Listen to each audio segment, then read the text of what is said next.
Está começando o programa Na Real. Toda semana, temas relevantes para ouvir. Uma produção da Rádio PUC-Rio Comunicar.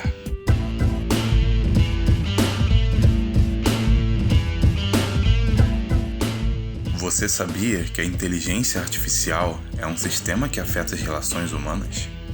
Esse tema foi abordado em uma aula inaugural da PUC-Rio e é destaque nesse programa Na Real. Vamos tratar também da 93ª edição do Oscar, maior premiação do cinema mundial, cuja cerimônia será neste domingo, de forma presencial. Segundo os organizadores, todos os protocolos serão seguidos. E para completar, selecionamos pílulas de alguns temas relevantes que ocorreram ao longo da semana e foram destaque nas mídias eletrônica e impressa. Abrimos esse Na Real falando de inteligência artificial. A reportagem de Juliana Poti aborda aspectos positivos e negativos da implementação desse sistema nas empresas para as interações sociais. Esse tema foi abordado numa aula inaugural do Departamento de História da PUC-Rio. Vamos conferir. O entendimento da inteligência artificial como um sistema falho e sem intencionalidade é essencial para a discussão do tema na atualidade. Essa reflexão foi proposta na aula inaugural do Departamento de História da PUC-Rio, Inteligência Artificial, Utopia e Distopia, ministrado pela professora da PUC São Paulo, Dora Kaufmann. A pesquisadora destacou que é impossível que as máquinas programadas com a IA tenham valores morais, pois não são seres humanos. Entretanto, mesmo sem propósito, esse sistema afeta as relações humanas. Um exemplo da interferência da IA no debate social, segundo a palestrante Dora Kaufmann, é o Facebook, rede social onde os discursos de ódio e fake news se propagam 60 vezes mais do que as publicações sem esse viés. Qual é o interesse desse modelo de negócio? É você gerar dados. Então, quanto mais você interage, mais... Então, tem um círculo virtuoso. Eu interajo, eu gero mais dados, eu aperfeiçoo o sistema e aí eu uso mais. Não tem nenhuma evidência de que essas plataformas têm um interesse ideológico, né? Eu nunca vi evidência nisso. Mas, de fato, se o discurso de ódio, por exemplo, ele provoca mais reação e mais compartilhamento, isso está gerando mais dados, mais movimentação da plataforma. Então, isso é favorável para o modelo de negócio. A mestra em comunicação Dora Kaufmann disse ainda que um dos fatores que tornam a IA ineficiente é o seu preconceito sistêmico. Para exemplificar, a professora comentou sobre o escândalo ocorrido em 2016 no Google, onde um casal negro foi classificado pela inteligência artificial da empresa como 2 gorilas, e explicou como isso foi possível. Se você mostrou exemplo de pessoas só brancas, ele nunca vai saber que um negro é uma pessoa também, né? Isso significa que esses modelos foram treinados com uma base de dados predominantemente homem branco. Então, homem branco, o reconhecimento é quase 100%, e a partir daí, pegar mulher africana, tem uma taxa de erro enorme. Então, isso é um problema, é um erro, é uma preocupação que o desenvolvedor não leva em conta, mas deveria, né? Se as equipes fossem multidisciplinares, ia dizer, epa, olha aí, essa base não reflete a composição, por exemplo, do ponto de vista racial da população americana. A principal função da inteligência artificial na atualidade, de acordo com Kaufmann, é a capacidade de estabelecer uma correlação entre diferentes dados e projetar com assertividade os problemas futuros para que sejam solucionados. E, nesse sentido, é inegável a utilidade que esses mecanismos têm. Porém, cabe lembrar que para que a IA funcione corretamente, os dados dos usuários de internet são invadidos diariamente. Mais do que simples informações pessoais, o algoritmo lê a vida das pessoas por completo e reconhece suas preferências. De acordo com a professora, a grande questão é que a inteligência artificial pode gerar recomendações erradas em ambiente em que os erros têm um peso enorme, como a ciência, por exemplo. Esse aspecto gera receios à doutora a respeito da ética programada nos robôs comandados por essa tecnologia. Então, uma das grandes discussões é a questão que permeia muito a área de humanas, é a questão da manipulação, né, desses mecanismos de persuasão, que também não é novo o mecanismo de persuasão, mas o mecanismo de persuasão usando o algoritmo de inteligência artificial, ele, de fato, é muito mais poderoso pela capacidade não só de conhecer o usuário, como interferir, recomendar para o usuário exatamente naquele momento onde ele está mais propenso. Ao pensar a relação dos filmes com a inteligência artificial, Dora afirmou que, como a produção fílmica tem muita liberdade na criação dos roteiros, dimensões ilusórias podem ser facilmente desenvolvidas. Esse aspecto é perigoso quando o tema retratado é pouco conhecido pela população, tendo em vista que o espectador tende a entender a ficção como realidade.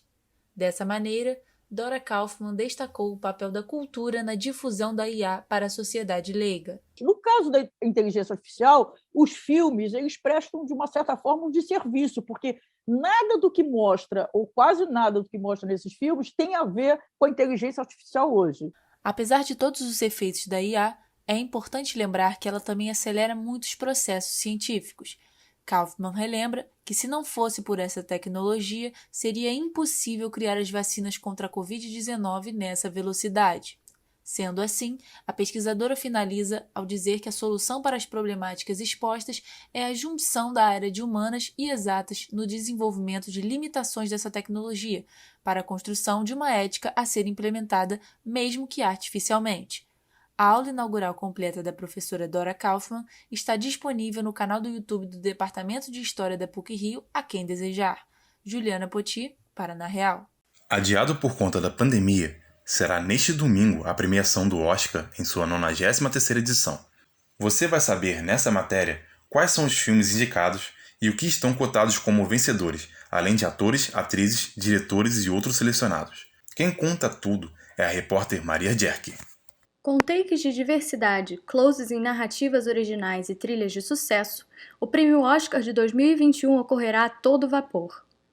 A cerimônia acontece neste domingo, dia 25 de abril, de forma presencial em Los Angeles, sob orientação de todos os protocolos de segurança da Organização Mundial da Saúde. Em meio ao caos social e à falta de apoio à cultura de modo geral, a indústria cinematográfica se reinventa e traz a arte como ferramenta contra a dor. O cineasta e professor de cinema da PUC-Rio, Ney Costa Santos Filho, conta que a importância da permanência da premiação, mesmo em cenário pandêmico, é fundamental para animar o espírito dos amantes e profissionais da sétima arte pelo mundo. Por ser a festa da indústria em Hollywood, a cerimônia ajuda a manter o valor do cinema como entretenimento, informação e educação. O também professor de cinema da PUC-Rio, Sérgio Mota, acrescenta que a pandemia não só será tema central na temática da premiação, como terá um importante papel de conduzir toda a dinâmica de funcionamento do Oscar. Eu estou com muita expectativa, a gente vai ter uma cerimônia do Oscar muito diferente, mas nem por isso menos criativa. Que o diretor da cerimônia vai ser o cineasta Steven Soderbergh, que ele vai utilizar câmeras e enquadramentos especiais para filmar e transmiti-la ao vivo, né? Uma cerimônia literalmente cinematográfica. A disputa pela consagrada estatueta de melhor filme está acirradíssima. Os indicados são Meu Pai, Judas e o Messias Negro, Mank, Minari, Nomadland, Bela Vingança, O Som do Silêncio e Os Sete de Chicago. De acordo com a revista Variety, os favoritos na disputa são Nomadland, estrelado por Frances McDormand, e Os Sete de Chicago, com Sacha Baron Cohen. Contudo, é importante dizer que pela primeira vez em 93 edições, 2 mulheres concorrem na categoria de melhor direção. Chloe Zhao, de Nomadland, e Emerald Fennell, de Bela Vingança, serão responsáveis por mais uma conquista às diretoras de cinema. A representatividade ética, social e de gênero é uma pauta cada vez mais explorada dentro da premiação. É uma vergonha a academia só ter se interessado em quebrar o status quo tão tarde na história do cinema mundial. Viola Davis, que concorre ao prêmio de melhor atriz por interpretar a cantora Ma Rainey em A Voz Suprema dos Blues, se tornou a atriz negra mais indicada na história da premiação, com apenas 4 indicações ao longo da carreira, o que corresponde a 5 vezes menos que a colega e veterana Meryl Streep, que é tão renomada quanto Viola, mas branca. Na categoria de melhor ator coadjuvante, Leslie Odom Jr., de Uma Noite em Miami, e Lakeith Stanfield, de Judas e o Messias Negro, disputam a mesma estatueta, apesar da possibilidade de terem entrado na categoria de melhor ator. A discrepância racial de indicações e, consequentemente, vitórias no Oscar são debates constantes entre fãs e apreciadores do cinema, como conta Sérgio Mota. Isso é uma mudança que vem acontecendo nos últimos anos, mas que é uma mudança a passos lentos, mas é uma mudança, né? Dá pra gente perceber a cada ano com as indicações que realmente o Oscar está indo em direção a uma mudança verdadeira, que ainda não aconteceu totalmente, mas que o Oscar vem adotando medidas em prol da diversidade, quebrando inclusive alguns recordes importantes. Além disso, outra questão notável na 93ª edição do Oscar é a dominação de produções oriundas de plataformas de streaming. A Amazon Studios e a Netflix, principalmente, têm a maioria dos filmes indicados com sua assinatura, desbancando grandes e tradicionais produtoras como a 21st Century Fox. O crescimento, tanto na demanda quanto no consumo de obras das plataformas de streaming, aumentou consideravelmente por conta do momento pandêmico por todo o mundo. Dessa forma, é relevante que esses meios se aproveitem do lucro para investir em grandes produções e revolucionarem o modo de fazer cinema. Segundo o professor Ney Costa Santos, as plataformas de streaming vieram para ficar de vez. Quando as salas de cinema voltarem a funcionar plenamente, sem restrições, é que poderemos avaliar o impacto no sistema tradicional de exibição. Agora ainda estamos no olho do furacão. Com a inviabilidade de acesso às salas de cinema por conta do coronavírus, o pequeno ritual de muitos cinéfilos ao redor do mundo de assistirem todos os filmes concorrentes ao Oscar teve de mudar. Agora, a solução foi tentar encontrar as produções disponíveis via streaming ou até mesmo canais de televisão que transmitissem esse conteúdo. Embora a sensação não seja a mesma para o público que se viu na necessidade de permanecer em casa, alguns poucos afortunados puderam assistir aos filmes indicados diretamente da sala de cinema. Um deles foi Ney Costa Santos, que conseguiu ver Mank, filme dirigido por David Fincher, indicado a 10 estatuetas nas telonas. Ele conta que a sensação foi de uma emoção tremenda. A 93ª edição do Oscar será realizada no domingo, dia 25, ao vivo em direta transmissão televisionada pela TNT e em seu canal do YouTube do mesmo nome a partir das 19h30. A cerimônia também será transmitida pela Globo após o Big Brother Brasil, tanto na televisão aberta quanto pela Globoplay. Maria Gerck para o Na Real. E para finalizar essa edição do Na Real, trazemos para vocês alguns dos assuntos mais relevantes que ocorreram ao longo da semana.